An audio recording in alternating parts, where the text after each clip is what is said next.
Assalamualaikum warahmatullahi wabarakatuh, kawan-kawan. Jumpa lagi dengan saya, Advokat Sunji Saputra. Saya mendoakan agar kita semua senantiasa diberikan kesehatan, panjang umur, rezeki yang halal, berkah dan barokah. Khususnya di masa pandemi ini kita memang agak kesulitan untuk beraktivitas, utamanya aktivitas yang di luar ruangan ya.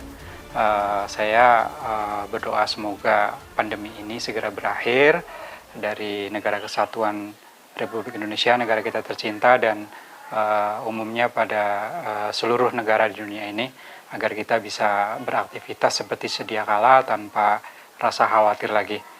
Pada kali ini saya akan mengangkat tema terkait dengan penipuan atau pasal 378 Kitab Undang-Undang Hukum Pidana. Jadi ceritanya gini kawan-kawan, ada kawan kita juga yang menelpon saya, konsultasi lah istilahnya seperti itu. Jadi saudaranya sedang terkena masalah hukum, kurang lebih seperti itu. Jadi mobil saudaranya ini entah bagaimana ceritanya tiba-tiba dibalik nama oleh orang lain. Orang lain itu katakanlah temannya ya. Jadi dibalik nama, bagaimana ceritanya saya kurang paham karena memang belum ketemu juga sama orangnya. Ini hanya baru sebatas konsultasi awal. Terus untuk kasusnya sendiri, mobil yang setelah dibalik nama itu ternyata dijaminkan kepada perusahaan pembiayaan untuk mendapatkan pinjaman. Setelah dijaminkan, ternyata beberapa waktu berjalan, ternyata mobil itu ditarik oleh debt collector. Jadi mobilnya ditarik karena alasannya tidak membayar, seperti itu. Terus karena saudaranya kawan kita ini merasa yang awalnya punya mobil ini, jadi dia mendatangi debt collector dan perusahaan pembiayaan itu untuk klarifikasi kenapa sih sampai ditarik seperti itu. Ternyata dari perusahaan pembiayaan itu ya menyatakan bahwa saudara dari kawan kita ini tidak ada kepentingan di dalamnya, karena memang mobil yang dijaminkan tersebut bukan atas nama dia, tapi sudah beralih namanya atas nama yang tadi kawannya itu, kawannya saudara kawan kita itu, seperti itu. Jadi dari kasus seperti ini kita bisa menarik kesimpulan bahwa ada beberapa hal yang bisa mengarah kepada hal tersebut, jadi balik nama itu ya.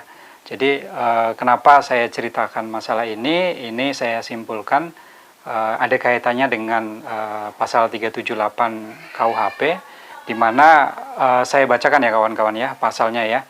Jadi untuk pasal 378 KUHP ini di sini disebutkan bahwa barang siapa dengan maksud untuk menguntungkan diri sendiri atau orang lain secara melawan hukum dengan memakai nama palsu atau martabat palsu, dengan tipu muslihat ataupun rangkaian kebohongan, menggerakkan orang lain untuk menyerahkan barang sesuatu kepadanya, atau supaya memberi hutang atau menghapuskan piutang, diancam karena penipuan dengan pidana penjara paling lama 4 tahun. Jadi untuk penipuan ini atau yang biasa kita sebut pasal 378 KUHP ini, itu ancaman pidananya maksimal adalah 4 tahun. Jadi di masa-masa pandemi seperti ini memang banyak modus ya kawan-kawan ya. Modus yang sebenarnya kalau kita selidiki atau kita cermati adalah penipuan gitu. Jadi kita memang harus lebih waspada, lebih hati-hati lagi, karena ternyata banyak orang-orang yang tadinya kita anggap baik ternyata memanfaatkan kita. Bisa jadi dari kawan kita, keluarga kita, apalagi dari orang yang belum kita kenal. Jadi rentan sekali kawan-kawan. Terkait yang saya ceritakan tadi, dihubungkan dengan pasal 378, itu kan secara tidak langsung itu ada indikasi bahwa telah menyerahkan ya, dengan hal tersebut, mungkin dengan iming-iming atau apa gitu, telah diserahkan satu unit mobil lah dengan surat-suratnya yang tiba-tiba dibalik nama untuk kemudian dijaminkan di perusahaan pembiayaan untuk mendapatkan pencairan sejumlah uang. Nah, deal-dealannya seperti apa kita juga tidak tahu, makanya ini masih permulaan. Tapi saya sudah sampaikan kepada kawan kita ini yang tadi menghubungi saya, lebih baik cari dulu orang yang kemarin melakukan balik nama atas namanya, ya kan? Terus diajak ketemuan atau kita ngobrol baik-baik, mencari solusi terbaik, ya kan?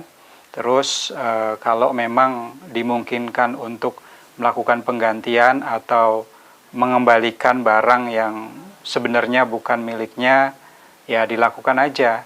Jadi intinya adalah kita lakukan dengan kekeluargaan dulu, dengan musyawarah dulu. Kalau memang ternyata setelah dilakukan musyawarah tetap tidak ditemukan jalan keluar, ya tidak ada jalan lain, lakukan laporan aja kepada kepolisian. Jadi nanti dari pihak kepolisian atau pihak berwajib yang akan memproses itu. Yang penting tugas kita adalah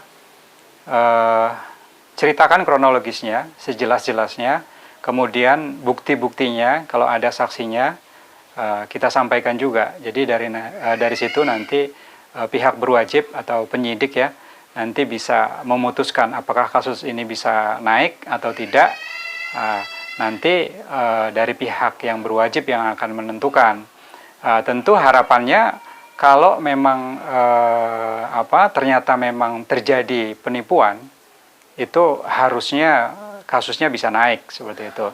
Jadi untuk kawan-kawan semua, saya menghimbau agar kita lebih hati-hati, khususnya di masa pandemi ini. Banyak sekali modus yang terjadi di masyarakat ya, untuk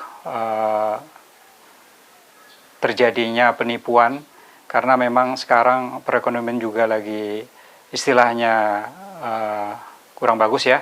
Jadi modus-modus itu udah berseliweran banyak sekali, makanya kita harus lebih waspada, kita harus lebih memperhatikan kalau memang seandainya ada hal-hal yang tidak wajar, sepatutnya untuk kita menolak seperti itu.